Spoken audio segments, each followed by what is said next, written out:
mismo sa mga sarili nyo. Okay? Na kung saan ay nanonood kayo sa isang takbuhan at makikita nyo doon na talagang mamamangha kayo, okay? At walang tumitigil sa isang atleta o sa mahabang takbuhin, ano? At nandoon yung talagang, naranasan nyo ba yun yung maramang, just si Tatay Monching, alam niya yan, no? Talagang medyo parang yung puso mo talagang tibok na ng tibok at gusto nang sumuko pero gusto mo itong magpatuloy at nandoon yung tinatawag na muscles straining. And yet, your eyes are drawn away from the finish line. Okay? At unti-unti na talagang parang hindi ka na makakaabot doon sa iyong patutunguhan. Kaya nga, mga kapatid ko kay Kristo, perhaps you're captivated by a cheering crowd. Okay? Dahil may mga taong nanonood po sa atin or maybe an intimidating obstacle appears large in your vision. So tandaan po natin mga kapatid ko, sa ating pong spiritual at takbuhin o spiritual race of life, we too can find ourselves distracted. Makakakita po tayo sa mga sarili po natin, mismo mararanasan po natin, may mga hahadlang talaga eh. Pero sabi ng Hebrew, kini-clear niya yung directive na i-fix po natin yung ating paningin sa ating pong Panginoong Jesus.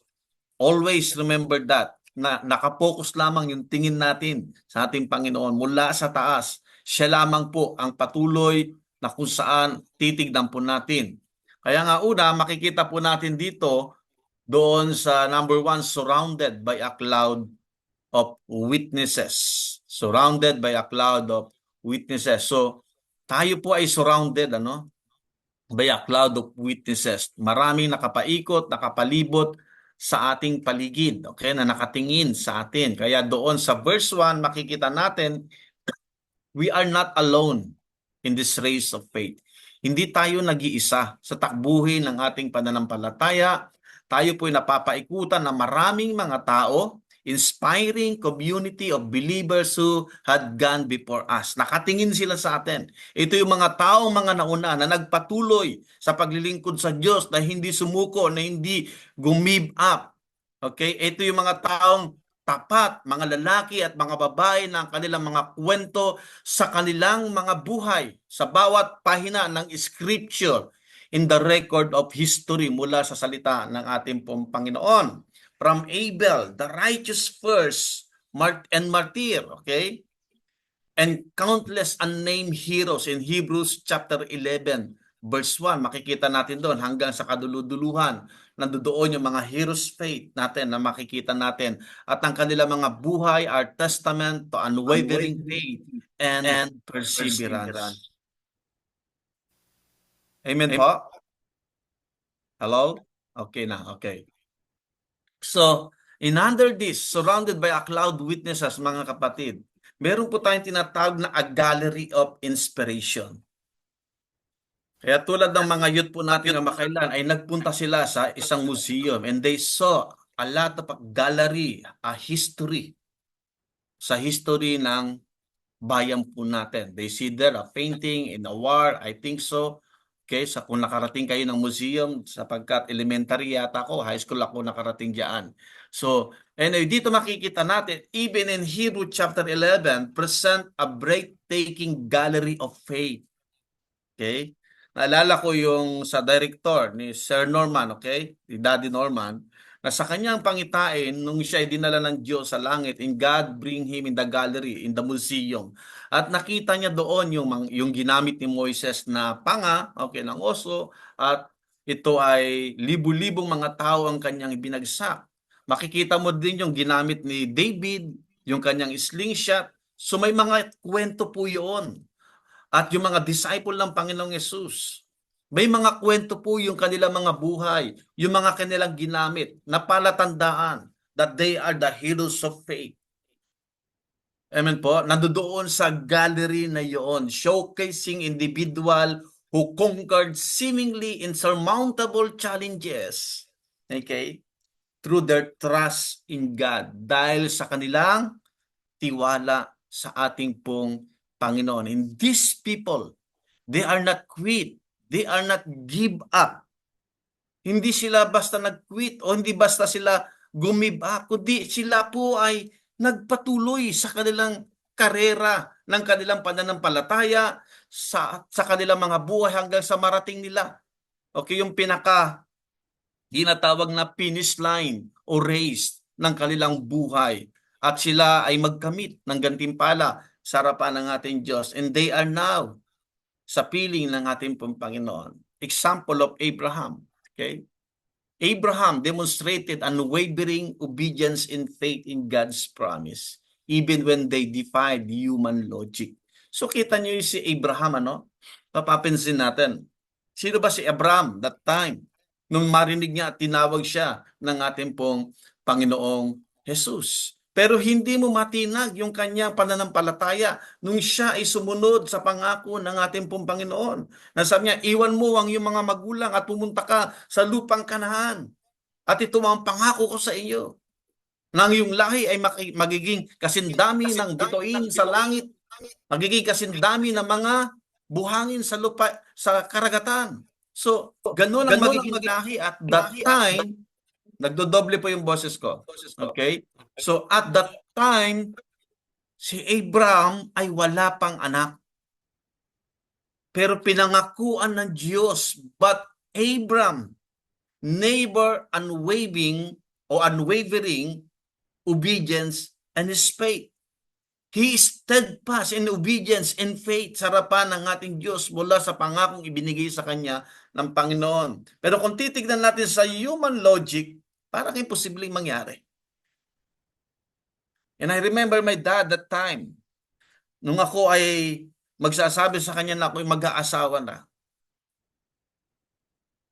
At nandun naman yung trust ng tatay ko sapagkat ang akala niya marami pa akong savings sa bangko that time. Pero ang savings ko na ay nasa langit na, okay? Kumbaga, naglilingkod na ako sa Panginoon, nag-full time na ako sa Panginoon. So sa madaling salita, ay may pera ka ba anak para sa pagpapakasal mo? Sabi ko okay. Naririnig niyo po ako, paki-thumbs up po. Okay. So, sabi ko wala po akong pera tay, pero meron po akong pananampalataya. Ano yung sabi ng tatay ko? Kainin mo yung pananampalataya mo. But I never doubt the one who called in my life. He will provide all my needs. So, 2 weeks preparation. Yung iba kung mag-prepare, halos 2 years, 5 years, okay? Talagang nag-iipon sila. Okay? Para sa kanilang kasal, para maging mabongga, maging maganda, at talagang minsan lang talaga ito mangyari. Pero yung 2 weeks of the making na yon ng aming preparation, ng aming kasal ni Pastora Ami, at nagbigay na kami ng mga invitation at alaman ng mga tao at kaibigan, kapatiran, kung sino saan lupalop ng bansa, nalaman nila na ako ay ikakasal na. Alam niyo po ba na napakabuti ng Diyos doon sa provision ng Panginoon? Ang sabi ko lang, simpleng kasal lang, pero hindi po napunta sa simpleng kasal. Napakaganda ng kasalan that time na yon. Sobra-sobra sa pagkain, even sa provision ng Panginoon. At after po ng wedding, dinala ko po yung tatay ko. At sabi ng tatay ko, inakap niya ako. Sabi niya, maging ang kuya ko, buhay ang iyong Panginoon, anak, kapatid, buhay ang iyong Diyos. Hindi po dapat tayo mag-unwavering. O ibig sabihin, huwag tayong mag-doubt sa pangako ng Diyos. Buhay ng ating Diyos, kailanman hindi siya nagkulang sa bawat buhay ng bawat isa po sa atin. Katulad ng Diyos sa buhay ni Abraham. Okay? Because Abraham demonstrated unwavering obedience, okay? And faith sa harapan ng ating pong Panginoon. Talagang makikita natin how the Lord faithful sa pangako niya sa buhay ni Abraham. Na kung titignan natin sa human logic po natin, ay parang imposible nga mangyari. Pero nangyari yung pangako ng Diyos sa buhay ni Abraham. Okay? In Sarah. Who is Sarah? Okay? Exhibit extraordinary hope and trust. Matanda na that time si Sarah at walang anak. But she believing God promise of a child despite her advanced age. Ilang taon na si Sarah that time? Pero pinangakuan ng Diyos na siya po ay magkakaanak. Natawa pa nga siya. Okay? Pero tila baga imposible. Pero nandoon yung kanyang pag-asa, nandoon yung kanyang pagtitiwala. Okay? Sa pangako ng ating pong Panginoon. Kamusta po tayo? Sa bawat pangako, salita ng Diyos. Are we giving up? Are we surrendering? Sa mga sitwasyon ng buhay na nangyayari sa atin, kabila-kabila. And also Moses. And we know the life of Moses in Exodus. Lead the Israelite out of slavery, displaying courage, leadership, and reliance on God's guidance. Who is Moses that time? Yes, the first thing, makikita natin, dahil may plano ang Diyos sa kanya, niligtas siya ng Panginoon. And he became what? A prince of Egypt. 40 years, siya po ay prinsipe ng Egypt. Pero dumating ang pagkakataon, okay, dahil yung kanyang kababayan at saka siya may dugong Hebrew, sinasaktan ng mga soldier, okay, ng mga Egyptian at hinahagupit. So nagkakaroon siya ng habag, nagkakaroon siya ng awa. Meron siyang compassion at hindi niya matiis yung bagay na yon. So anong ginawa niya? Pinatay niya yung gwardiya ng Ehipto na nagmamalupit sa Hebrew. At meron nakakita sa kanya, akala niya walang nakakita. So at that time, anong ginawa ni Moses? At the age of 40, okay, that he is a prince of Egypt. Alam niya ang kalakaran sa royal family. Alam niya. Pero anong ginawa? Ano ang nangyari sa kanya? Dahil sa kanyang takot, baka siya ipapatay ng hari, tumakas siya. At napunta siya sa ilang mula sa Midianite. Okay? At doon nakilala niya si Sipura, okay, at ang kanyang biyanan. At nagkaroon siya ng anak. And then in the wilderness, Moses, 40 years. Nung siya inilabas ng Diyos sa Egypt, 40 years. Okay? And another 40 years saan? Sa wilderness. And what will happen? Ilang taon na? 40 plus 40 is 80. 80 taon na si Moses. Okay, that time, nung binisita siya ng Diyos, kinatagpo siya ng Panginoon at inilatag ng Diyos ang pangitain, ang panawagan ni Moises na ilalabas niya ang bayang Israelite na kung saan ay inalipin. They are so slavery in 400 years in Egypt. Pero sabi ni Moises, nakipagtalo siya kay Yahweh. In Exodus chapter 30 or chapter 33, makikita natin doon. Nakita niya yung burning bush, yung puno na hindi nasusunog at tinatawag siya ng Diyos. Moises, halika, Moises, halika, Moises, halika. At tumugon si Moises sa panawagan ng Diyos. God called Moses. He obeyed and followed the voice of God. At doon, inilatag ng Diyos ang panawagan ng Diyos sa buhay ni Moises. At 80 years old. Pero sa kanyang pakikipag-usap sa Diyos, ang sabi niya, Panginoon, hindi ko po kayang magsalita. Makapal ang aking labi. Pero sa tutuusin, napakatalino ni Moises. He is the one of architect in Egypt. Builders sa bayan ng architect. Sa bayan ng Ehipto. So that time, sabi ni Moises, hindi mo maaring in 40 years makakalimutan mo yung mga ginawa mo doon. Makakalimutan mo yung mga usapin paputungkol sa royal family, paano ka makikipag-ugnayan, papasok sa mga politikong taong ito. Moses know that. Pero kaya siya dinala ng Diyos in 40 years sa wilderness para hubarin, alisin, ipalimot yung kanyang buhay sa Ehipto at dalhin siya sa ilang at itrain siya ng Lord doon. Disiplinahin siya ng Panginoon na hindi dahil sa karunungan ng Ehipto, kundi dahil sa Diyos na tumawag sa kanya. Ano sabi ng Panginoon? Moises, nandoon ang kapatid mong si Aaron. Siya ang magsasalita para sa iyo, para sa akin. Pero nabasa niyo ba sa Bible? Nakita niyo ba? Maring minsan siguro. Pero mostly, sino nagsasalita sa harapan ni Pharaoh? Si Moises. Bagamat sinabi niya, Panginoon, makapal po ang aking labi. Okay? So here we will see the reliance of God's guidance. yung tiwala mo sa Diyos. Nasaan pa lang po tayo? Nandito pa lang po tayo sa gallery of inspiration. Number one, number one po, surrounded by a cloud of witnesses. We see the gallery of inspiration, the life of Abraham, Zara, and Moses. And let us learning from their example. Matuto po tayo sa mga halimbawa ng mga heroes of faith po natin sa Bible. Kaya kailangan natin ng salita ng Diyos. Nandiyan ang mga taong ito na sumunod sa Panginoon at hindi nag-alinlangan sa panawagan ng Diyos. Learning from their example as we contemplate the lives of these heroes. Makikita po natin yung encouragement and practical wisdom, mga kapatid ko kay Kristo. Yung kanilang tagumpay inspire us to believe that God's grace is sufficient for our challenges. But the question is, what is the challenges and what is the circumstances and difficulties that you are facing in this present life? Makikita natin dito sa kanilang mga example. Their failure remind us that we are not alone in our struggle. Nag-struggle din sila. They have difficulties in circumstances. They have weaknesses. Ito mga heroes of faith ito, may mga loopholes din sa kanilang mga buhay.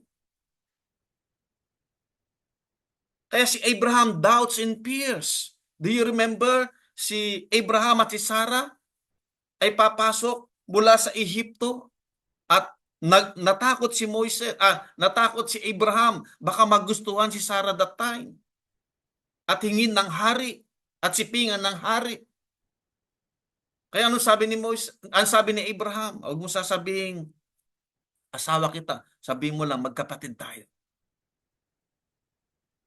Pero nakita ng tag-Ehipto, ng hari, na napakaganda ni Sarah, even though at the age of 75 years old, she's still beautiful, makinis, maganda. At nakita nga ng haring ito, na si Sarah. Yun yung doubt and fear. So na-highlight dito yung the importance of perseverance even when faith wavers. Pero nanatili at nanampalataya si Abraham. At hindi naman pinahintulutan na may mangyari sa buhay ni Sarah para doon sa hari, sapagkat binisita ng Diyos ang haring iyon. At nagalit nga yung hari, bakit ka nagsinungaling sa akin? Dahil nga sa kanyang takot, dahil sa kanyang pag-aalinlangan.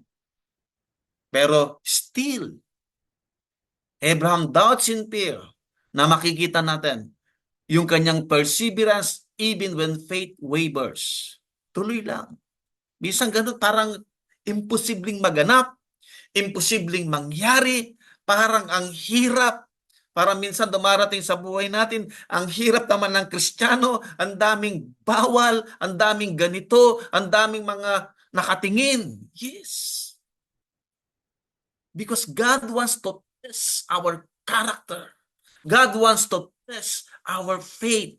God wants to test the promises of God to every one of us. He wants to bring us into maturity. Amen. Si Sarah, natawa. Abraham doubts and fears. Sarah natawa. Sa tanda kong ito, manganganak pa ako. Remind us that humor and trust can coexist in difficult circumstances. Imposible nga naman manganak na si Sarah. Pero dahil sa pangako ng Diyos, ano nangyari? Nagdalang tao si Sarah. At sino ang anak? Si Isaac. Moses and security, just like I said and recently. Ano sabi ni Moses? Panginoon, makapal ang aking labi. Show us that God can use ordinary people with extraordinary faith. When Moses obeyed, when Moses listened to the voice of God, pumunta siya sa Ehipto kasama yung kanyang pamilya.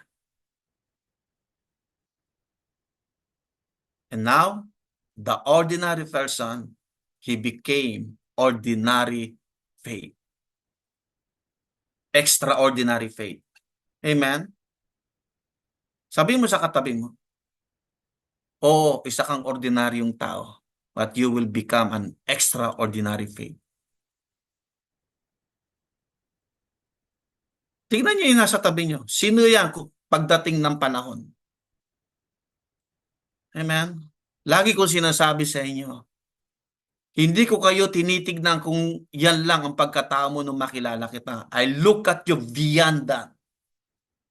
Church, I look at you beyond that you will become an extraordinary faith. As a man and a woman of God. Tignan mo ngayon ang sarili mo. Who are you? Maaaring nakikita mo yung mga weaknesses mo ngayon. Maaaring nasa difficulties and challenges ka ng buhay. Wag yan ang tignan mo. Tignan mo yung gagawin ng Diyos. Maaaring nasa sitwasyon ka ngayon na parang ayaw mo na. But God always echoing His word and remind us that do not give up, be perseverance, arise, children of Zion. Let us walk, go forth for the advancement of the kingdom of God. Amen? Itong mga taong ito, nagbigay ng buhay, nagpatuloy. If we follow their lives, kung titignan natin at susundin natin ang kanilang buhay, kung paano sila nagpatuloy sa paglilingkod sa Diyos. They never give up. And always, remember, there is a cheering section. Pag sinabi natin cheering section, di ba may mga cheer squad?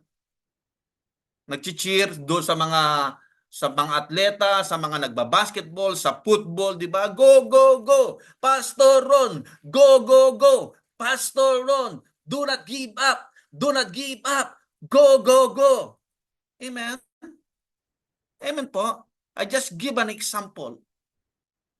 A cheering section, imagine a stadium filled with a roaring fans na napakaraming tao na nagsisigawan, go, go, James! Go, go, James! Go, go, James! Amen? Rise up! Rise up! Go forth to the rising field! Amen? Cheering you on as you run a race. Go, Tanmart! Go, Tanmart! Don't give up. Na kahit ang hirap, parang ang daming kang naririnig, do not give up. Amen? The cloud of witnesses is like that. Hindi mo man sila nakikita, but they are cheering to every one of us that do not give up. They encouraging us. An invisible but powerful force of encouragement. Amen? I remember, yung gustong-gusto ko nang umayaw, mag-resign because of this discouragement and difficulties in my life. At sabi ko, Lord, magre-resign na ako, gagawa ko ng resignation letter. At tumingin ako sa taas when I fix my eyes on above. And there is a teary eyes in my eyes. And I cry, Lord, there is no reason that I give up. There is no reason I quit, Lord. You are the one who called me, oh God. I put my trust and faith on you, Lord. Ikaw ang tumawag at pumili sa buhay ko, Panginoon. Even though it's so hard, even though it's so difficult, hindi pera yung problema eh. Ang problema, yung mga taong nasa paligid mo minsan, na parang sila pa yung dumudurog sa'yo. Dumudurog sa'yo. Yung pala, dinuhubog lang pala ng Diyos yung karakter natin. Si kaya kong maglingkod na kahit wala. Wala akong tinatanggap for anything. I can serve God until now. I never give up. I challenge you, church. Nasaan tayo dito? Anong problema natin? Emosyon? Give it to the Lord. Give it to the Lord. Itong mga taong ito, their lives are constant reminder that we are not running this race alone. Ito mga nag-cheer up nito, ito na yung nakarating sa finish line. Hindi natin sila nakikita, but cheering us. Sila yung sige go, takbo pa more, takbo pa more. Ibigay mo ang lahat ng lakas mo. Tumingin ka kay Kristo. Hindi natin pinag-usapan dito kung sino yung nauna, kung sino yung nahuli. Amen? Kung sino yung mahina. As long that we are faithful to run in the race, amen? To reach the finish line, go on and move forward. Don't give up. Do not surrender. Tingnan mo ang taong bigo. Ano ang nangyayari sa kanila pag bigo sila? Anong nangyayari? Nandoon sila sa sulok, nagmumukmok. Hanggang tapusin nila ang kanilang mga sarili at tubusin ang kanilang lakas doon. May nangyari ba? Wala. They are still loser. I tell you, church, you are not such a loser. You are a winner. We are a champion. We are the son of the living God. Let us continue to fix our eyes on God. Continue to run in the race with perseverance. Do not give up. Amen. Hallelujah. Encourage through shared experiences. Knowing others have faced similar trial can provide comfort and strength. I mean to say, nandiyan kayo sa loob ng church, may mga testimony kayo, magpalakasan kayo sa isa't isa. Pag ako po ay napupunta o nag-i-speak sa ibang church, ang hinahanap ko yung mga matatandang pastor, tinatanong ko sila, paano nyo po ito narating? Bakit kayo naririto ngayon? Magkukwento sila. Wow. Grabe. Because of their faith, because of their obedience, because of their trust, even though tila bagang imposibleng mangyari. Amen po? Let's have faith in God. Find a person. Marami ngayon, even the social media, YouTube, marami mga heroes of faith doon. But I like those who are heroes of faith na hindi ko naririnig. These are the person of people that they give their life in the mountain, even though wala silang support. These are the people na kung saan binigay nila ang kanilang buhay doon sa squatter, na kahit maraming addict doon, they reach the person, they reach the sinners for the advancement of the kingdom of God. This is a real heroes of faith. Hindi dalan doon tayo sa magagarat, magagandang iglesia. These people are not wandering. They have focus in fixing their eyes to go forth. Soul, win more soul. Eh kung naroon tayo sa mga elite, focus in fixing our eyes to win these people. Influence them with your faith. Influence them with your righteousness, your holiness. With authority and power. Because God gave us power and authority to declare the word of God. Amen. And motivation through prayer. The success of others inspire us to press on towards our own goals. I'm sorry, motivation through their victories. Later on po yung prayer. Motivation through their victories. Kita niyo yung tagumpay ng mga taong ito. Na silang nagtutulak sa atin na ma-inspired po tayo. Sino si Jackie Chan? Sino si Jack Ma?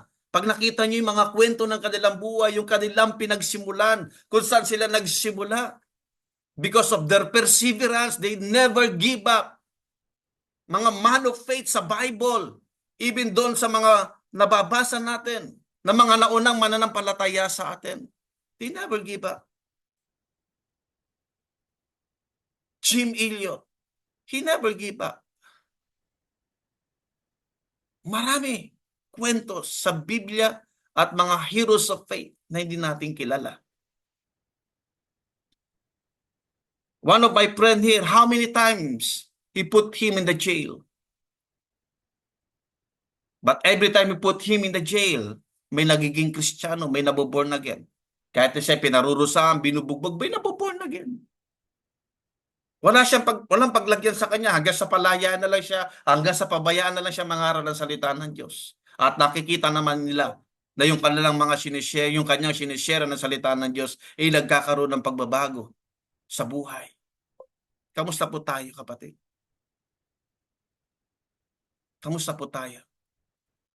And support through their prayer. Believing in the power of intercessory prayer strengthen our faith. Kamusta yung prayer life po natin? Kamusta yung ating family altar po natin? Kamusta yung personal devotion po natin? Kamusta yung pagsamba natin sa Panginoon? And you are the one can answer yourself. You are the one that can measure your faith in the Lord. Naniniwala ko pag punong-puno po tayo ng pagsamba, panalangin, pangako ng salita ng Diyos, we have always a fuel to run in the race na hindi tayo nagrireklamo sa buhay. That we are always victorious Christian because we are more than conqueror.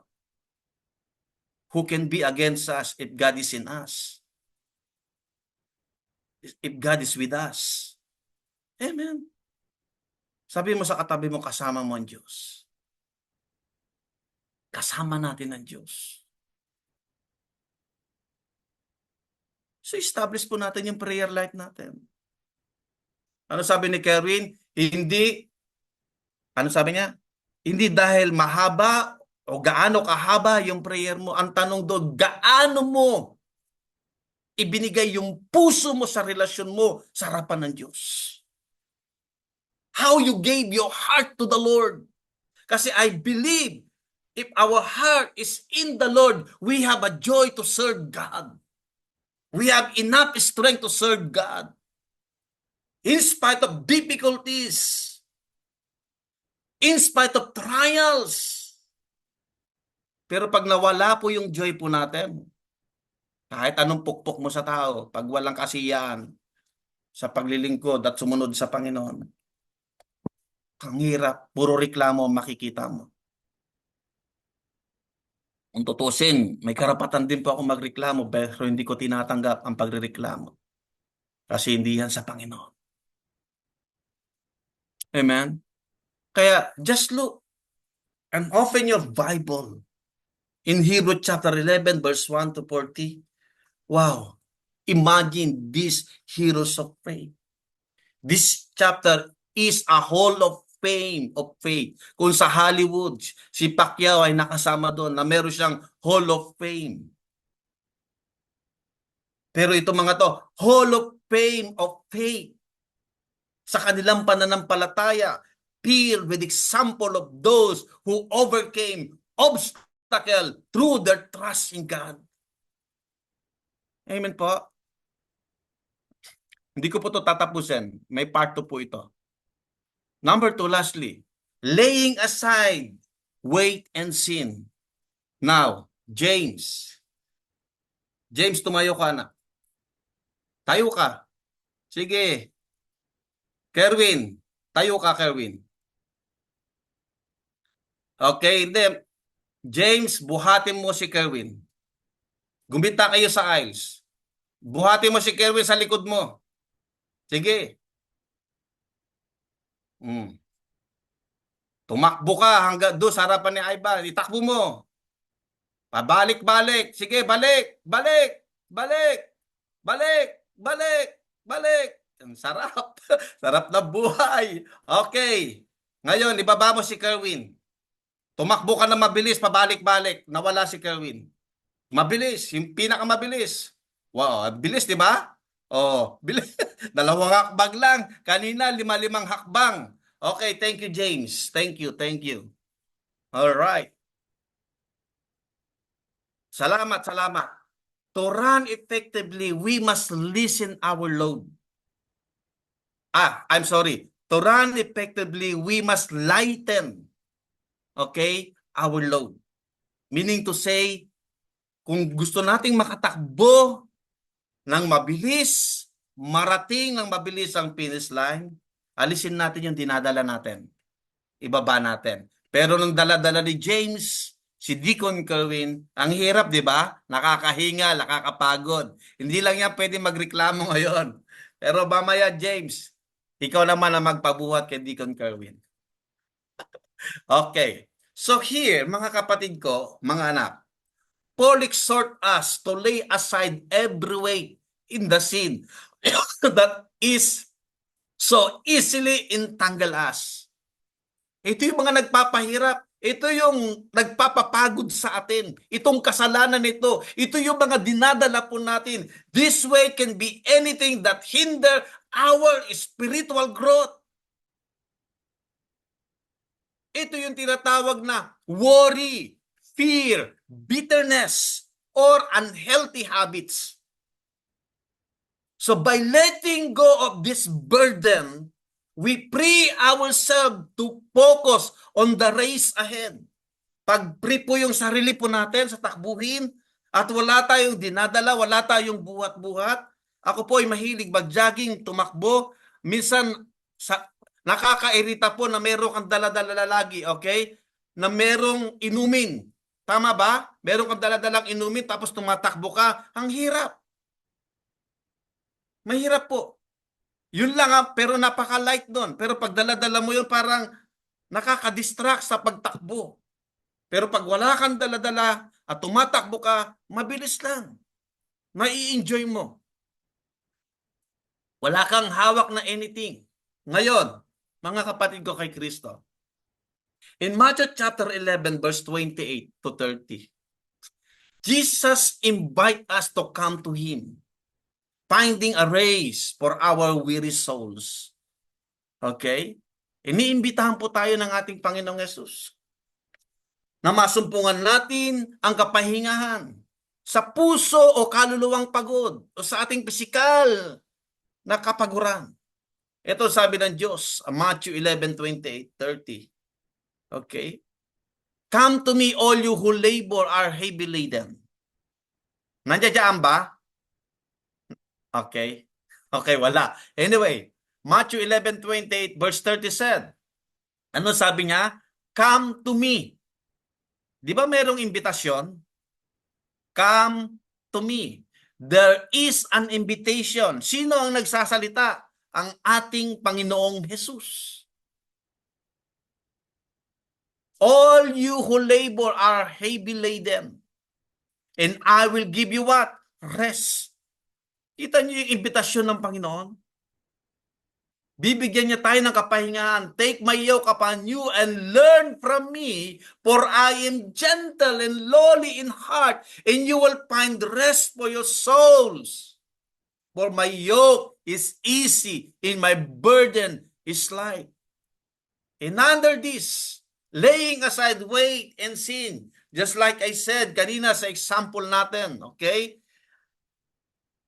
Under that, identifying the weights. Dapat ma-identify natin yung nagpapabigat po sa atin. Sunod na dyan, anak. Okay?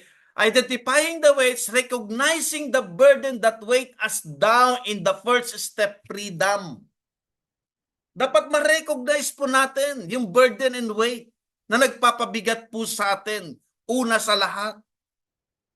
Ano ba yung mga bigatin po natin? Ano ba yung mga dalahin natin sa buhay? Bakit hindi tayo makapag-commit sa paglilingkod sa Diyos? Na parang tila bagang lagi na tayong nagsasawa at napapagod sa mga tungkulin natin para sa Iglesia ng Diyos o sa pinagagawa ng Panginoong Yesus. Bakit hindi tayo makapag-testify? Bakit hindi tayo makapag-win ng soul? There is something wrong upon in our lives.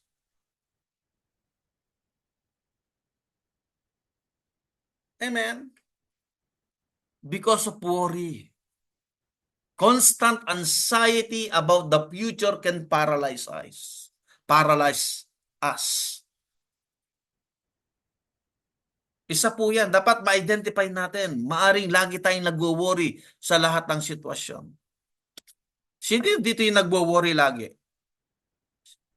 Wow. Sino yung, sino yung mga nagwo-worry? Wow, wow, overcover kayo, wow.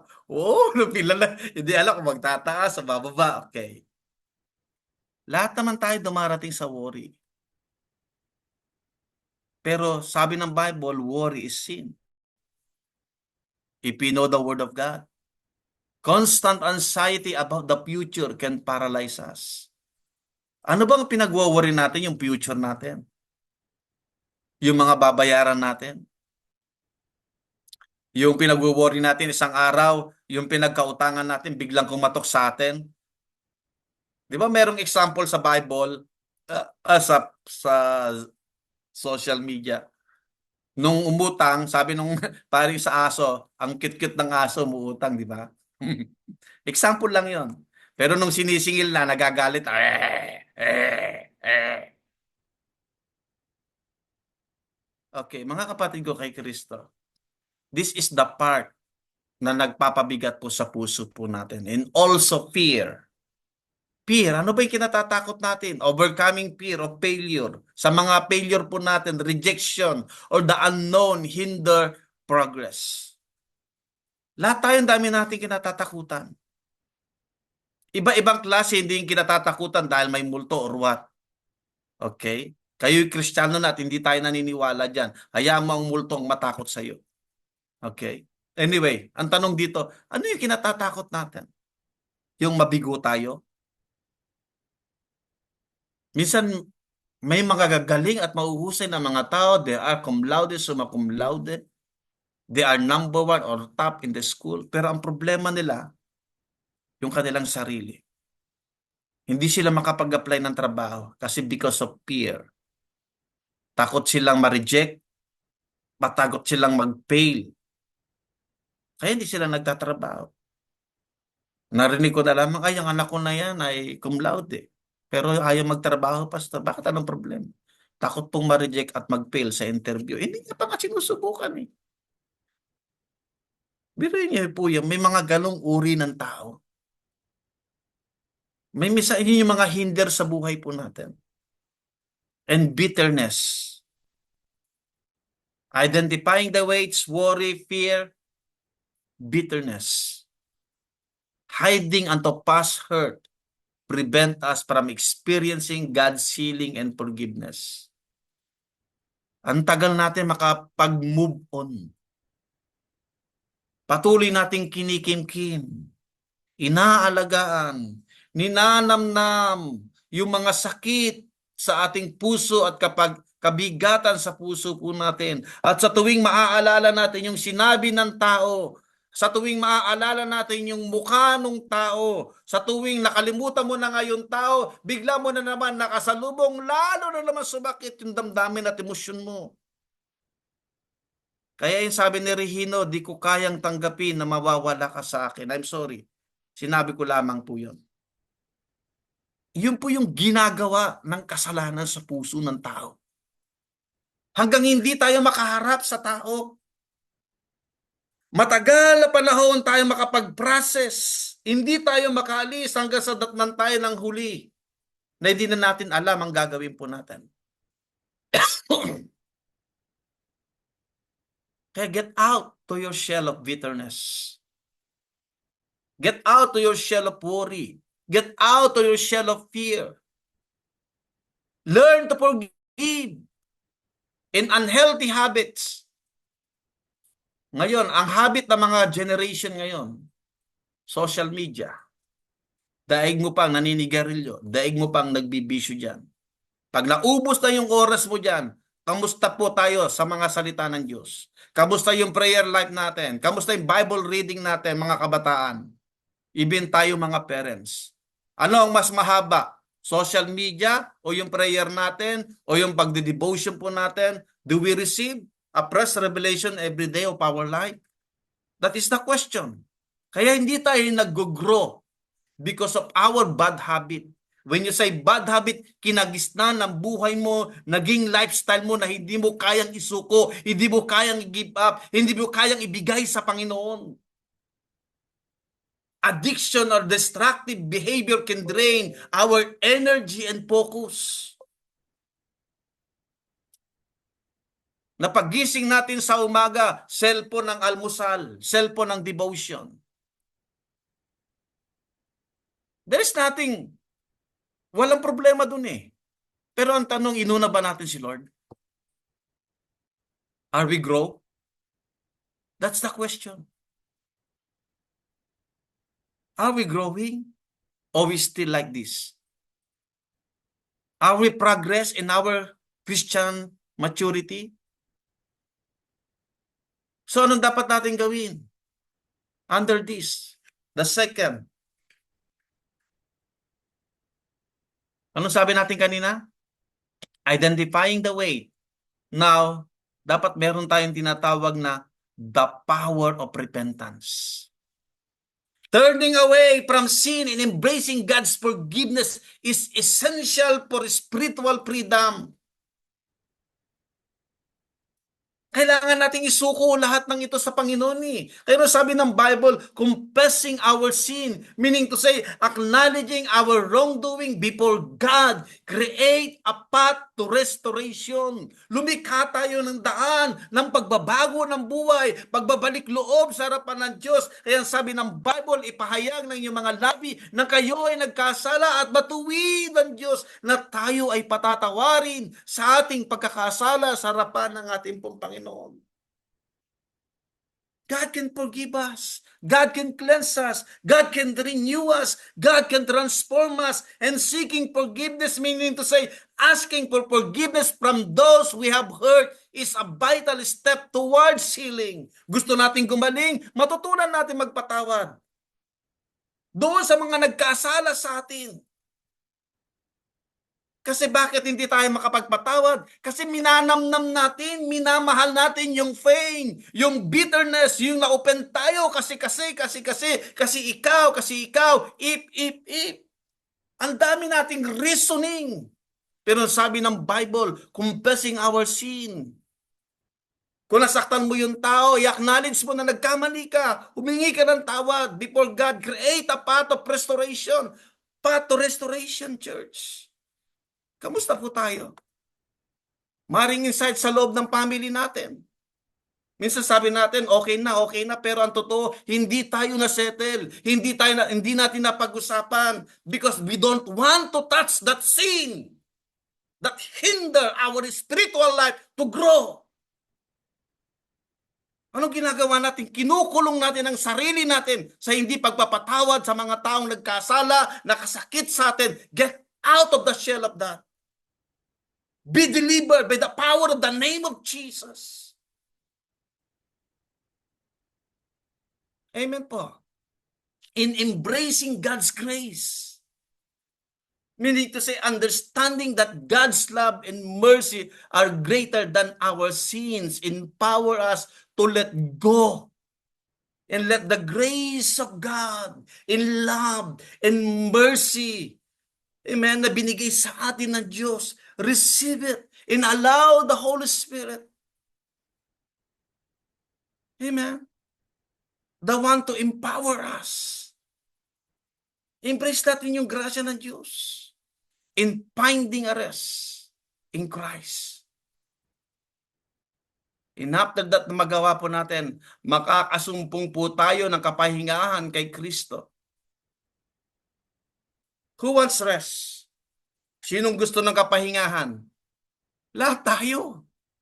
Lahat tayo gusto nating magpahinga sa mga nag-iintangle ng buhay po natin. Jesus invite us to come to Him and find rest for our weary souls. Pero ang ginagawa natin, yung imbitasyon ng tao ang pinahihintulutan natin. Tumatakbo tayo doon sa mga tao na kung saan walang pangako ng salita ng Diyos, walang maibigay ang tawag doon, walang maibigay na encouragement sa atin mula sa salita ng Diyos. Anong gagawin nila? They will put us or they will bring us in their pleasure of life.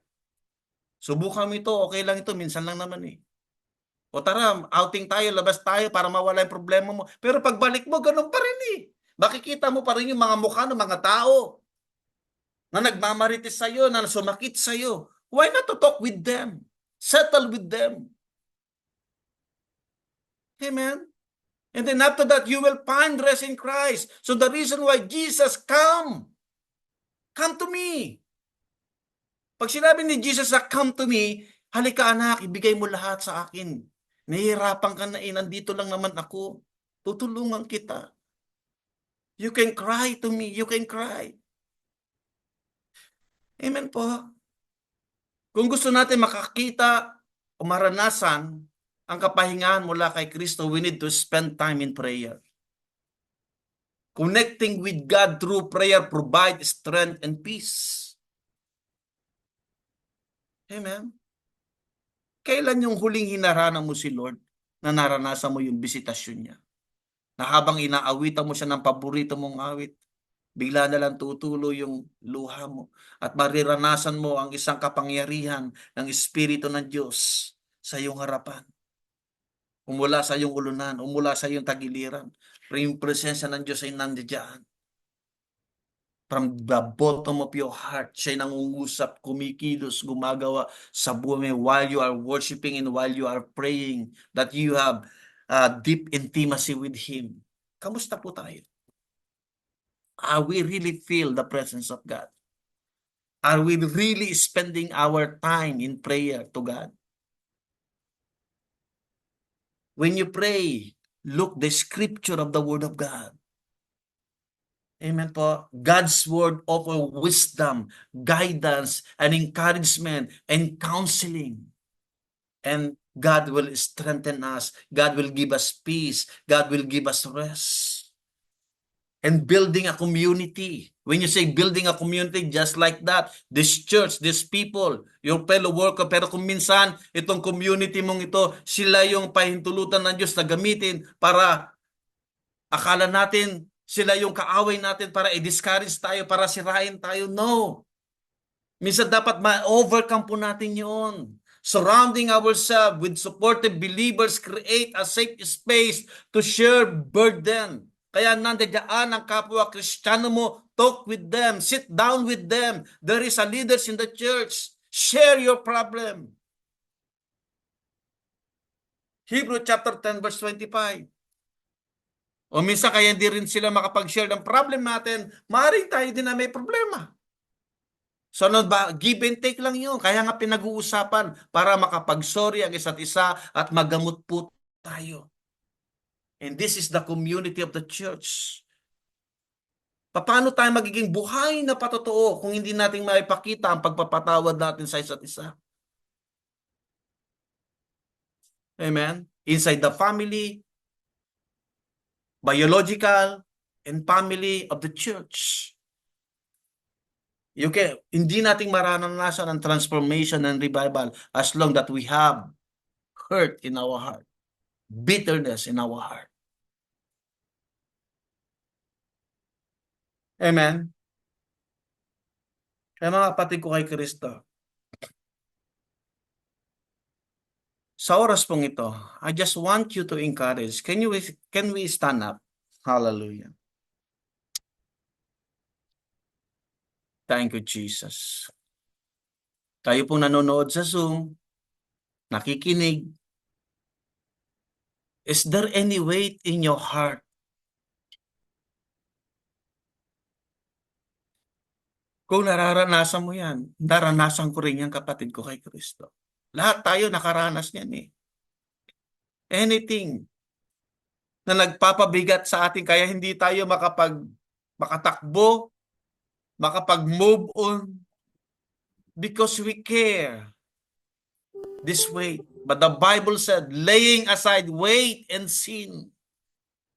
Ibaba natin.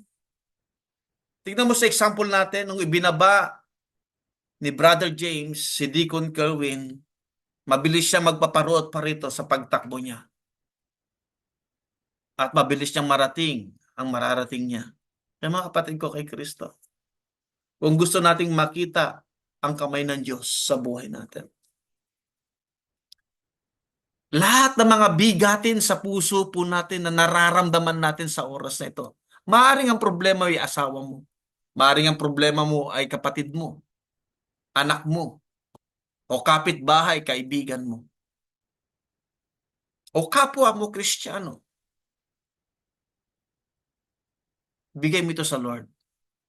Mention in your mind, Lord, patawarin mo ako. Patawarin mo ako. At nasaktan ko ang taong ito, ang kapatid kong ito, ang asawa kong ito. Ibinibigay ko ito sa iyo at bigyan mo ako ng kalakasan, Lord, to sit down with them, O God.